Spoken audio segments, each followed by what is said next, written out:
Silakan kembali. Shalom. Ada sukacita hari ini? Puji Tuhan, kita sehat-sehat diberkati Tuhan. Pertama-tama saya ucapkan terima kasih kepada Gembala Sidang Pastor Esther Kulena yang sudah memberikan kesempatan saya untuk membawa firman Tuhan, jemaat Tuhan yang ada. Terima kasih, Tuhan Yesus memberkati. Mari kita akan sama-sama berdiri. Tadi sudah duduk berdiri. Mohon maaf, kita baca di dalam 1 Petrus 2 ayat 9 sampai dengan ayat yang ke-10. 1 Petrus pasal kedua ayat 9 sampai 10. Ya, silakan bisa lihat di layar. Kita akan bacakan dengan keras sampai kita mendengar suara kita sendiri di telinga kita. Sudah? Yang sudah mendapatkan katakan amin. Amin. Yang belum saya tunggu. Silakan. 1 Petrus 2 ayat 9 sampai 10 sudah? Amin. 1 Petrus 2 ayat 9 sampai 10. Kita hitungan ketiga akan kita bacakan. 1, 2, 3. Tetapi kamu bangsa yang terpilih, imamat yang rajani, bangsa yang kudus, umat kepunyaan Allah sendiri, supaya kamu memberitakan perbuatan-perbuatan yang besar dari Dia yang telah memanggil kamu keluar dan kegelapan kepada terangnya Dia percaya. Masih berdiri. Kata-kata kamu kita ganti kata-kata saya atau nama kita sendiri. Ngerti ya? Kita baca dengan mengganti kata-kata kamu dengan nama kita sendiri. Bisa? Oke, 1, 2, 3. Tetapi kalian adalah bangsa yang terpilih, imamat yang rajani, bangsa yang kudus, umat kepunyaan Allah sendiri, supaya kalian memberitakan perbuatan-perbuatan yang baik dan Dia yang telah membangkitkan keluar dari kegelapan kepada terangnya yang percaya. Haleluya. Amin. Silakan duduk kembali. Ayat firman Tuhan ini, ya, pasti saudara sudah pernah mendengar firman Tuhan dari ayat ini. Ya, kita adalah bangsa yang terpilih, imamat yang rajani. Untuk apa? Untuk memberitakan, ya, semua perbuatan-perbuatan Tuhan yang besar di dalam Dia. Banyak orang yang mengaku sebagai pengikut Kristus, tetapi siapakah sebenarnya orang yang layak disebut pengikut Kristus itu? Apakah orang yang rajin ke gereja, rajin melayani Tuhan? Apakah rajin ke gereja dan melayani Tuhan itu salah? Tidak. Rajin ke gereja dan melayani Tuhan itu adalah sesuatu yang baik. Saudara, pribadi yang layak disebut sebagai pengikut Kristus adalah orang yang telah dipanggil oleh Tuhan dari kegelapan masuk ke dalam terang Tuhan yang ajaib, untuk kemudian diutus kembali ke dalam dunia ini untuk menjadi garam dan terang. Kalau kita sudah diselamatkan oleh Tuhan dari kegelapan dan sekarang kita sudah diselamatkan oleh Tuhan, artinya kehidupan gelap kita seperti Pak Mifo katakan, kehidupan yang melampau kita tinggalkan dan kita akan menjadi seorang pribadi yang berubah. Ada film anak-anak yang sering saudara tonton, Power Ranger, berubah, bukan berubah seperti Power Ranger. Ya, tema kita tahun 2025 di GPPK Karisnia adalah tahun multiplikasi. Saudara tahu arti multiplikasi? Jangan salah menangkap dengan arti multiplikasi. Multiplikasi adalah pelipat gandaan. Ya, jadi orang yang 20 orang ini akan menjadi 40 orang. Amin. Maka dari itu bawa teman kita satu orang, kalau bisa minggu depan boleh dapat satu orang. Susah? Susah dapat. Ya, tahun kita tema di GPPK Karisnia adalah tahun multiplikasi. Kita rindu akan kursi-kursi yang kosong ini dipenuhi oleh jiwa-jiwa baru. Ada amin? Amin. Ya, saudara, kita harus punya. Ini walaupun gereja ini saya sampaikan tadi kepada Pak Stanley, Pastor Stanley. Kalau di sekolah minggu, gereja ini adalah termasuk batita. Sekarang saudara tahu batita? Usia baru 2 tahun, itu di bawah 3 tahun. Baru 2 tahun. Jadi ada banyak yang harus kita perbaiki supaya semakin baik, ya. Jadi 2 tahun ini satu yang luar biasa. Saya dan Pak Peja katakan bahwa ini gereja yang luar biasa sekali. Baru 2 tahun sudah ada bangunan gereja seperti ini. Ya, sudah ada pelayan, sudah ada tim pelayan. Walaupun kita masih perlu belajar, ya.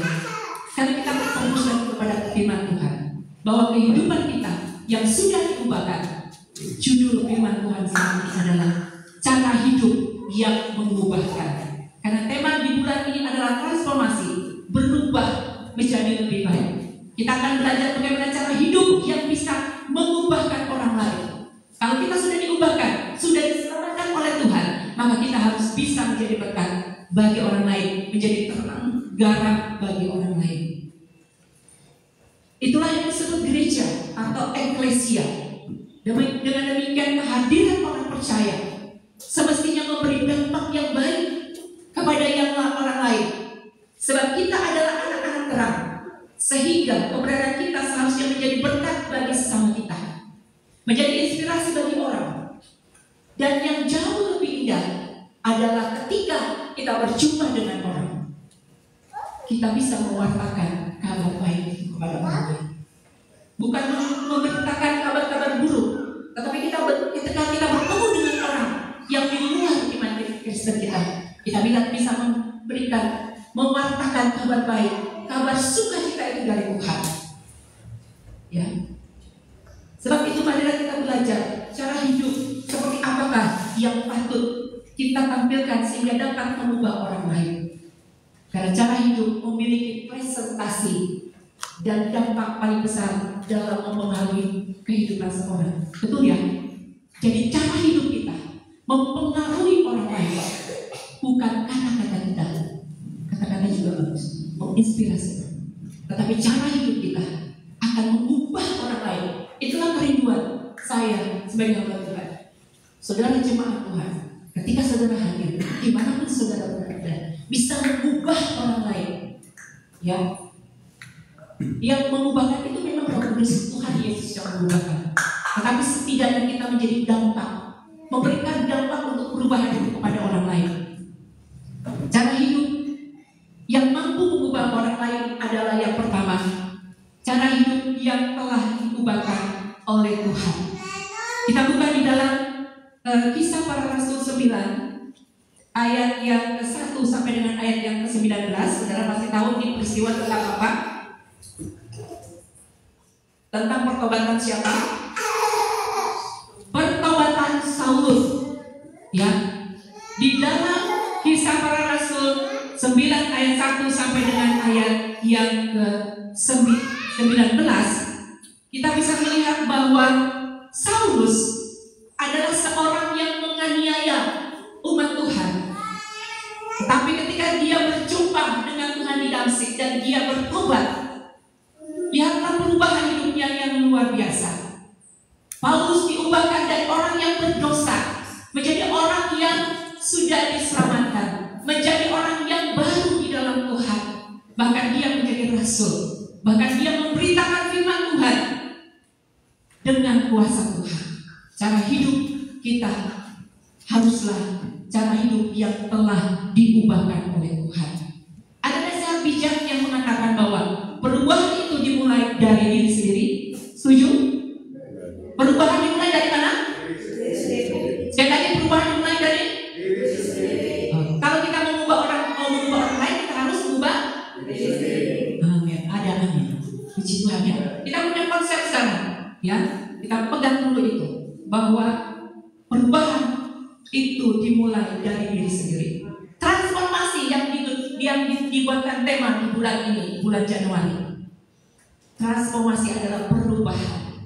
Kalau kita ingin adanya perubahan di dalam gereja Tuhan yang ada, kalau kita ingin ada perubahan di dalam keluarga kita, kalau kita ingin suami kita ikut di dalam ibadah di sini, saya lihat ada beberapa suami yang belum datang di sini. Artinya, saudara harus bisa berubah. Dan saudara bisa membawa mereka masuk di dalam gereja ini. Berubahlah sikap kita, berubahlah tingkah kita yang tidak menjadi berkat. Di dalam rumah kita masih ada orang-orang yang belum bertobat. Maka untuk memenangkan mereka adalah dengan hidup kita yang diubahkan oleh Tuhan.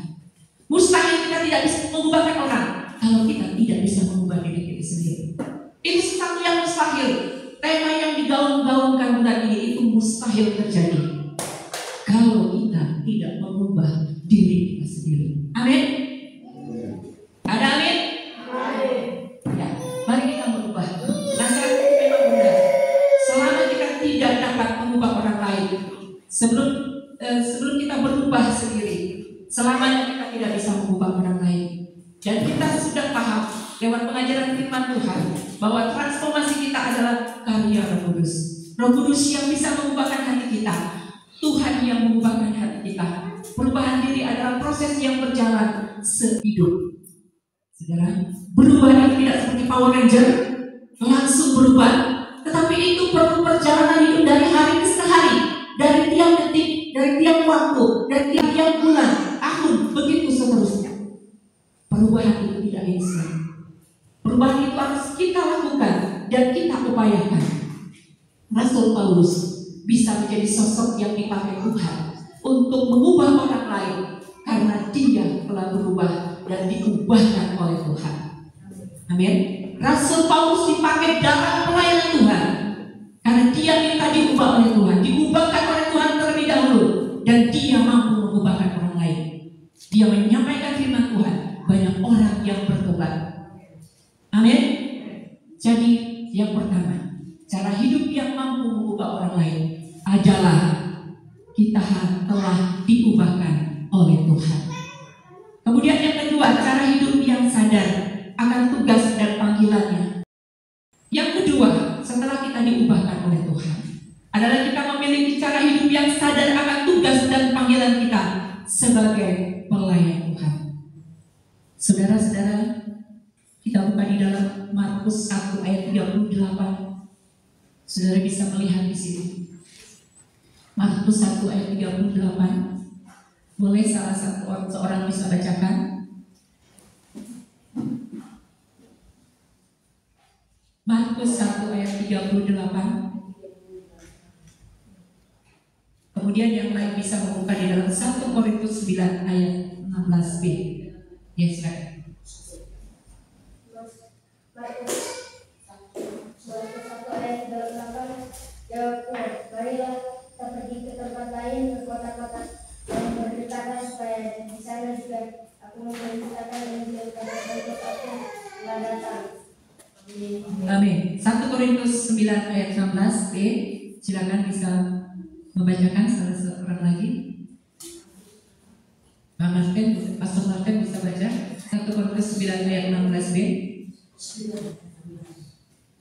Karena jika aku memberitakan Injil, aku tidak mempunyai alasan untuk memegahkan diri. Sebab itu adalah keharusan bagiku. Celakalah aku jika aku tidak memberitakan Injil. Amin.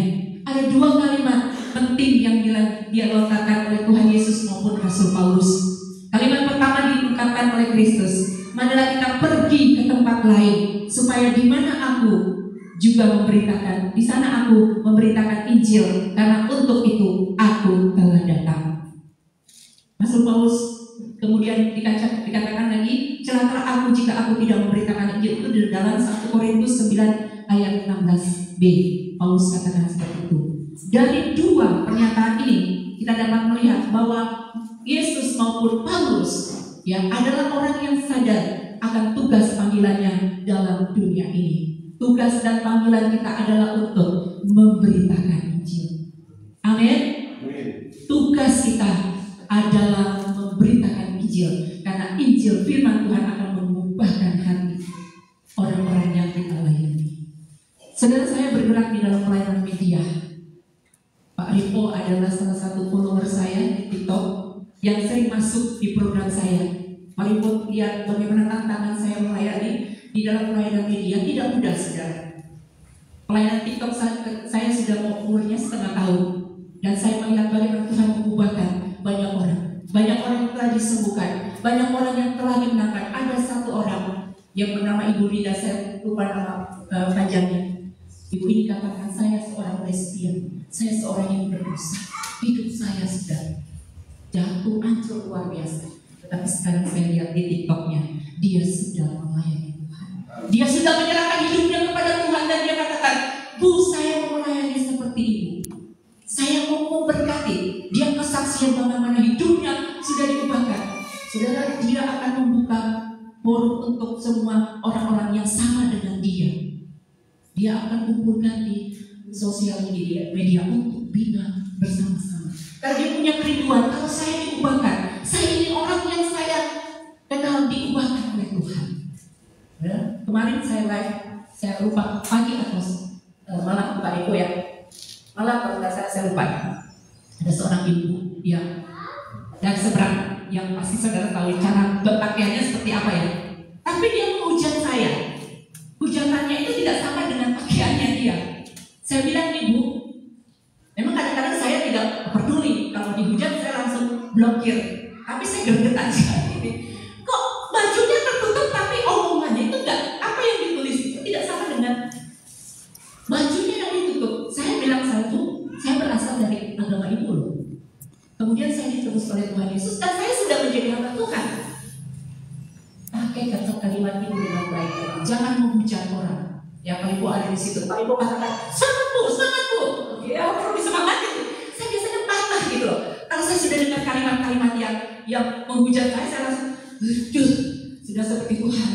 Saya tidak sanggup, saya tidak kuat. Karena hujatannya itu perempuan, jadi saya berani. Kalau laki-laki yang menghujat saya nggak berani. Karena urusannya panjang, dia bisa komentari sampai panjang. Dan saudara-saudara tahu bahwa waktu saya live ada banyak orang. Itu biasanya ada 50 orang masuk di situ. Permintaan doa sampai ada yang 100, itu mulut saya capeknya luar biasa. 2 jam lamanya. Tetapi saya senang. Karena yang saya senangkan adalah begini. Ya, tulis komentar. Bu, terima kasih ya Bu atas doanya. Sakit penyakit saya sudah disembuhkan. Tuhan Yesus memberkati pelayanan Ibu semakin luar biasa. Itu saya senang karena bukan saya yang hebat. Saya katakan Ibu yang hebat itu siapa? Tuhan Yesus yang menyembuhkan Ibu. Ada lagi bilang, Bu, terima kasih ya, anak saya sudah masuk CPS, sudah berhasil lagi persiapkan berkas. Puji Tuhan. Itu semua karena Tuhan Bapak Ibu, bukan karena saya. Saya hanya alat Tuhan untuk melayani Tuhan. Ada lagi yang komentar seperti ini. Paling-paling ujung-ujungnya minta apa? Perpuluhan, minta cuan. Ya, paling-paling di live TikTok itu minta cuan. Ya, saya selama TikTok saya tidak pernah minta dikasih gift. Karena gift itu bisa ditukar dalam sejumlah uang. Dan saudara, TikTok bisa menghasilkan. Saya bisa menghasilkan sekarang 1 bulan 800.000 hanya dengan live, hanya dengan saya menyampaikan. Saya tidak mengejar itu. Saya bilang, kalau Bapak Ibu mau memberi, dipersilakan. Itu karena Tuhan yang menggerakkan, bukan saya. Mau tidak dikasih gift, masa Bu, saya tidak peduli. Ada seorang hamba Tuhan katakan, Ibu, bolehkah saya gabung di live Ibu? Bolehkah saya menyanyi dan minta uang? Maaf, Ibu kalau mau menyanyi, silakan menyanyi. Tapi saya tidak minta-minta di sini. Kita punya Tuhan yang kaya, yang luar biasa, yang sanggup memberkati kita. Tidak perlu minta-minta. Itu bikin malu Tuhan. Saya sebagai hamba Tuhan katakan, Ibu bikin live sendiri. Kalau Ibu punya cara-cara seperti itu, silakan. Tetapi saya tidak mau. Dan sekarang dia sudah mulai, Ibu dari Ambon, Ibu pendeta. Saya cuma arahkan, tolong jangan mempermalukan nama Tuhan. Sebagai hamba Tuhan, kita tidak perlu minta-minta. Kita punya Tuhan yang menyediakan hidup kita. Kita harus berpikir bahwa cara hidup yang kedua, setelah kita diubahkan untuk mengubahkan orang lain, adalah kita punya cara berpikir bahwa kita ini punya tanggung jawab masing-masing di dalam pelayanan Tuhan. Apapun bisa kita lakukan dalam memberitakan firman Tuhan. Contohnya, ya, di rumah-rumah sakit, seperti kita semua berdoa buat mereka semua. Kemudian di penjara, ya, itu sama-sama melayani Tuhan, memberitakan Injil. Jadi tugas kita adalah memberitakan Injil. Yang ketiga, cara hidup yang mampu memberi solusi. Dulu radio kami di Kendari bernama Radio Solusi FM. Karena radio ini bertujuan memberikan solusi kepada banyak orang, dan terbukti banyak orang yang diberkati, diberikan solusi dari frekuensi Radio Solusi FM Kendari selama hampir 15 tahun dalam pelayanan di Kendari. Ada banyak orang yang diubahkan oleh Tuhan. Cara hidup yang mampu memberi solusi. Di dalam Markus pasal 1 ayat 29 sampai 34. Mari kita baca di dalam Markus 1 ayat 29 sampai 34. Markus 1 ayat 29 sampai 34. Amin. Cara hidup yang mampu memberi solusi. Tuhan Yesus memberi solusi, bukan menciptakan masalah. Ibu mertua Simon yang demam disembuhkan, ayat yang ke-30-31. Bahkan ia menyembuhkan juga banyak orang yang menderita berbagai macam penyakit dan berkerasukan, ayat 32 dan 34. Bukankah banyak sekali di antara kita hari-hari ini kita tidak bisa menjadi berkat, sebab hidup kita bukan memberi solusi, tetapi memberi masalah pada yang lain. Kalau itu kita pernah lakukan, kita mau belajar hidup kita dimanapun kita berada, kita menjadi solusi, bukan menjadi masalah. Jangan sampai orang berpikir ketika dia datang ini si biang masalah, mulai datang di sini. Ini yang troublemakernya di sini. Selalu kalau ada dia pasti masalah akan ada.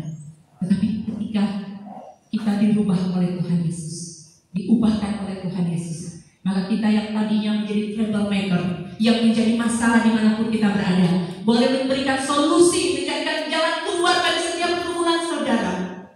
Saudara-saudara, ketika saudara diberikan kesempatan untuk menjadi konselor, ya, ilmu psikologi juga ya, Ibu ya. Pada waktu kita menjadi hamba Tuhan, itu sama juga kita menjadi konselor. Pada waktu orang lain curhat dengan kita, jangan curhatan kita dibagi-bagi kepada yang lain. Itu tidak bisa dipercaya. Ya, kalau saudara mau memberikan solusi, pada waktu teman kita jatuh, pada waktu dia curhat, jangan itu bahkan curhatnya kemana-mana sudah mulai terdengar. Tidak memberikan solusi sama sekali. Tetapi kalau ada orang yang punya masalah dalam gereja apapun, ketika dia curhat sama saudara, jaga mulut saudara, jaga hati saudara. Tidak usah sampaikan di sini. Biasanya, ya, kabar itu kalau diceritain nanti akan jadi bumbu-bumbu yang disedap didengar dan lain sebagainya. Maka itu dari itu cara hidup kita untuk bisa mengubahkan orang lain adalah hidup kita harus memberikan solusi, jalan keluar bagi setiap. Bukan jalan keluar dengan doi yang doi kita mungkin terbatas, tetapi nasihat kita, ya, sabar. Kalau ada yang mulai marah, sabar. Nanti Tuhan berikan kekuatan sabar menghadapi semua yang ada di sekeliling kita. Yang keempat, cara hidup yang mengutamakan dan mengandalkan Allah. Markus 1 ayat 34. Markus 1 ayat 34. Kita baca bersama-sama Markus 1 ayat 35. Maaf. 1, 2, 3. Pagi-pagi benar, waktu hari masih gelap, ia bangun dan pergi keluar. Ia pergi ke tempat yang sunyi dan berdoa di sana. Ya, di tengah kesibukannya dan keletihan Yesus melayani Tuhan dan berbagai macam pelayanan dia lakukan, perjalanan yang begitu berat. Perjalanan, kita bayangkan perjalanan Yesus bukan naik mobil ya. Lihatlah perjalanan, berjalan kaki itu lelah sekali. Zaman dulu belum ada kendaraan, cuma ada kuda. Ya, kita melihat bagaimana orang melayani. Misalnya saya bayangkan perjalanan Ibu Yeni, pelayanan dari sini ke Sulawesi Tengah, ke Palu, itu perjalanan yang meletihkan buat saya. Ya, letih di jalan dan itu memerlukan perjuangan. Lihatlah, Yesus juga melayani Tuhan dengan keletihannya, tetapi di tengah-tengah kesibukan dan keletihannya, dia tetap membutuhkan kebutuhan spiritual, kebutuhan berdoa. Itulah yang menjadi sumber kekuatannya untuk menghadapi tantangan dalam pelayanan. Banyak tantangan di dalam pelayanan.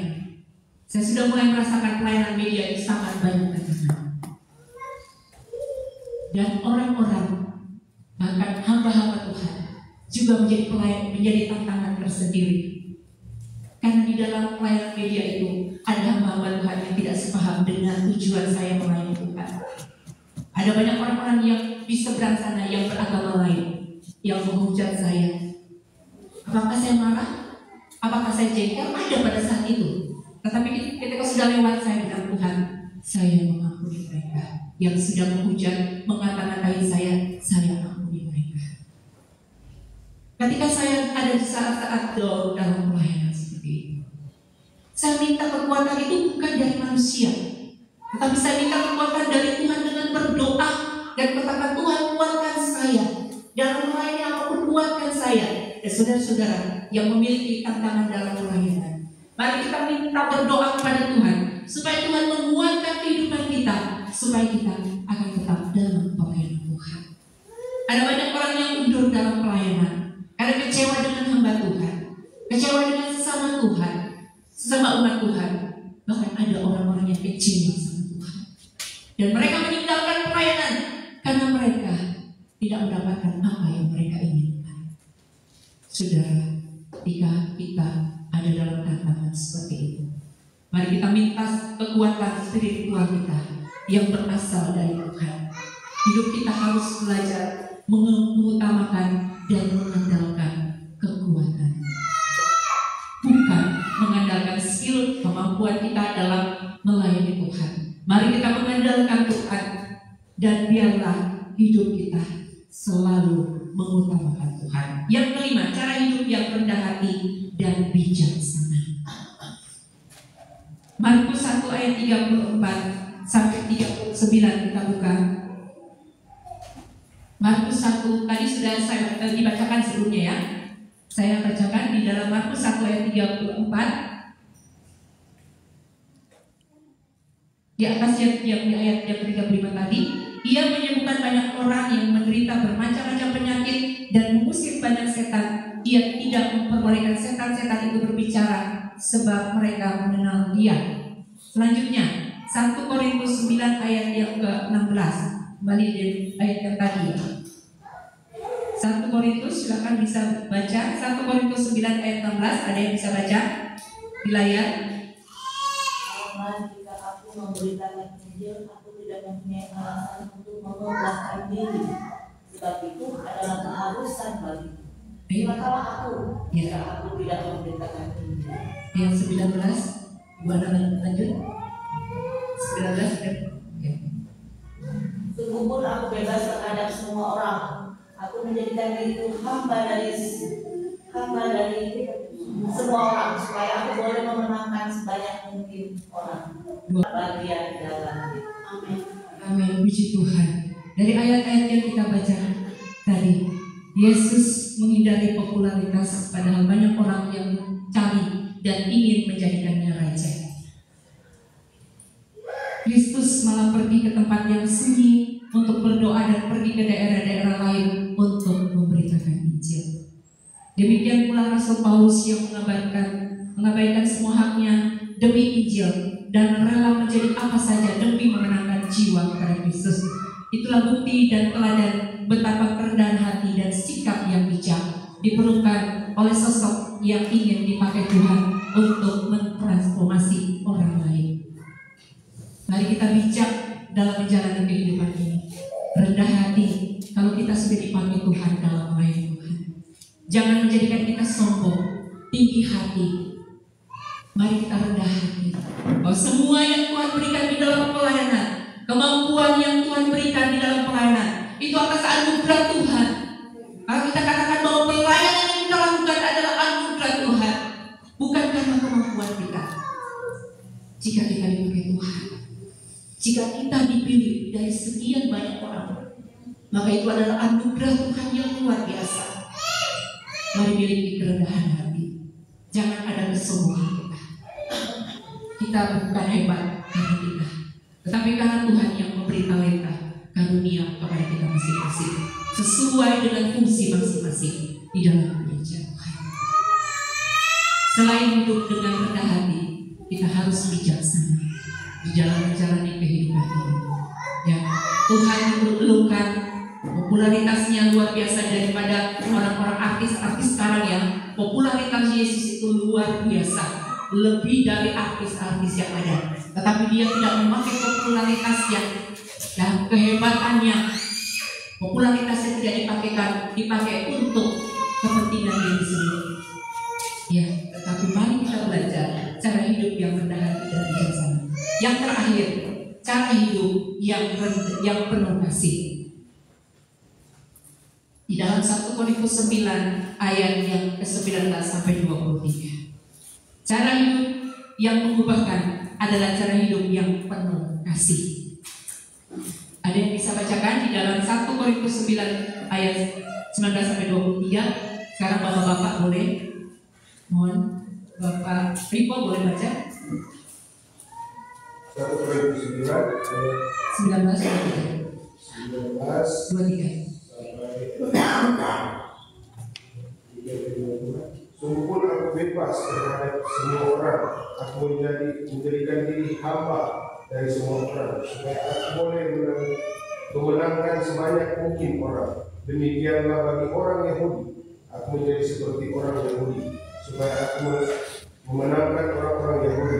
Bagi orang-orang yang hidup di bawah hukum Taurat, aku menjadi seperti orang yang hidup di bawah hukum Taurat, sekalipun aku sendiri tidak hidup di bawah hukum Taurat, supaya aku dapat memegahkan mereka yang hidup di bawah hukum Taurat.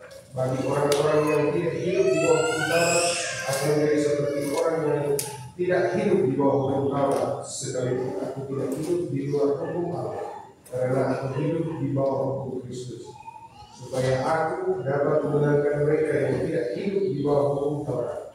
Bagi orang-orang yang lemah, aku menjadi seperti orang yang lemah, supaya aku dapat menyelamatkan mereka yang lemah. Bagi semua orang aku telah menjadi segala-galanya, supaya aku sedapat mungkin memenangkan beberapa orang dari antara mereka. Segala sesuatu ini aku lakukan dengan Injil, supaya aku mendapat bagian di dalamnya. Amin. Pemberitaan Injil kita adalah kita lakukan untuk Tuhan. Ya. Didasari dengan kasih Kristus. Pemberitaan Injil tidak dapat dipisahkan dari hati yang dipenuhi dengan kasih Kristus. Kasih Kristuslah yang mula-mula telah merangkul kita. Kasih Kristuslah yang telah menyelamatkan kita. Mula-mula kita diselamatkan oleh Tuhan. Maka sekarang kalau kita sudah diselamatkan dan terima kasih itu di dalam kehidupan kita, mari kita nyatakan kasih itu kepada orang-orang yang membutuhkan, yang ada di sekeliling kita, keluarga kita yang belum bertobat, teman-teman kita yang belum bertobat, teman-teman kita yang membutuhkan kasih Tuhan. Mari kita hidup di dalam kasih Tuhan, merangkul orang lain dengan tulus, menerima mereka apa adanya. Kegagalan kita mengasihi dengan tulus dan penuh kesabaran dan pengampunan menjadi faktor utama kegagalan kita mengubahkan orang lain. Ketika kita gagal mengasihi dengan tulus dan penuh kesabaran dan pengampunan, maka kita tidak bisa akan mengubah orang lain. Kita tidak bisa mengubah keluarga kita. Kita tidak bisa mengubah orang lain karena kita tidak bisa mengubah diri kita dengan kasih Kristus. Itu sebabnya mari kita melayani Tuhan, hidup di dalam dunia ini dengan tulus, penuh kesabaran dan pengampunan. Mustahil keluarga kita bisa menerima Tuhan kalau kita belum mengampuni mereka. Mustahil keluarga bisa diselamatkan kalau kita tidak memiliki kesabaran di dalam rumah. Kalau kita tidak memiliki ketulusan mengasihi satu dengan yang lainnya.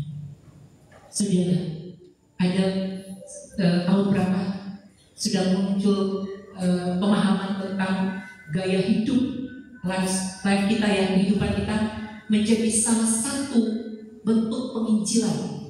Saudara mengerti bahwa kehidupan kita ini bisa menjadi salah satu sarana untuk pertobatan. Gaya kehidupan kita, ada orang-orang yang bertobat bukan karena perkataan, tetapi karena kehidupan kita yang berubah dan orang bisa melihat.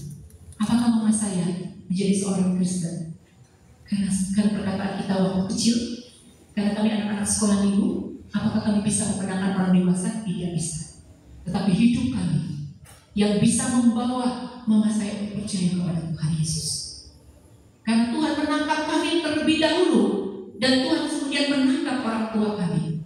Kami dipakai Tuhan, bukan dalam kata-kata, tetapi sikap tingkah laku hidup kita yang bisa memberkati. Sampai kapan kita katakan, Pak, hidup gereja, mari hidup di gereja, mari hidup setia kepada Tuhan. Kalau saudara tidak setia, maka tidak ada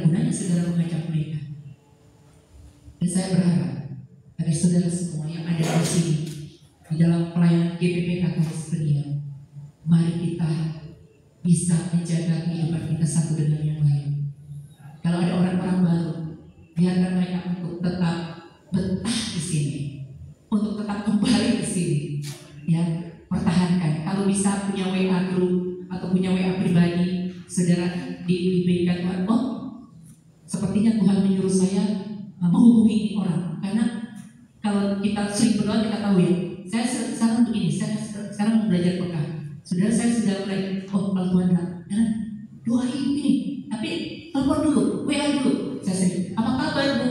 Bagaimana kabarnya? Itu sesuatu yang buat mereka, wah diperhatikan loh. Begitu ya, ilmu psikologi ya Bu ya. Kalau kita tanya, apa kabar Ibu? Selamat datang di ibadah. Nah, dia oh diperhatikan saya. Jadi perhatikan dengan hal-hal kecil. Katakan, Bu Shalom, apa kabar? Dan lain sebagainya. Ya, jadi gunakan kehidupan kita untuk bisa mengubahkan orang lain. Yang pertama kita sudah belajar cara hidup yang mengubahkan orang lain. Yang pertama adalah kita hidup lebih dulu diubahkan oleh Tuhan. Cara hidup yang telah diubahkan oleh Tuhan. Yang kedua cara hidup yang sadar akan tugas. Ulang ya. Yang pertama sudah diubahkan oleh Tuhan, cara hidup yang diubahkan oleh Tuhan untuk bisa mengubahkan orang lain. Yang kedua, cara hidup yang sadar akan tugas dan panggilan. Yang ketiga, cara hidup yang mampu memberi solusi. Dan yang keempat, cara hidup yang mengutamakan dan mengandalkan Allah. Yang kelima, cara hidup yang rendah hati dan bijaksana. Yang keenam, cara hidup yang penuh dengan kasih. Puji Tuhan. Biarlah firman Tuhan ini menjadi berkat bagi kita sekalian. Tema kita di bulan ini adalah transformasi. Sebelum kita mengubahkan orang lain, mari kita hidup diubahkan oleh Tuhan. Mari kita berubah bukan karena kemampuan kita, tetapi karena Tuhan.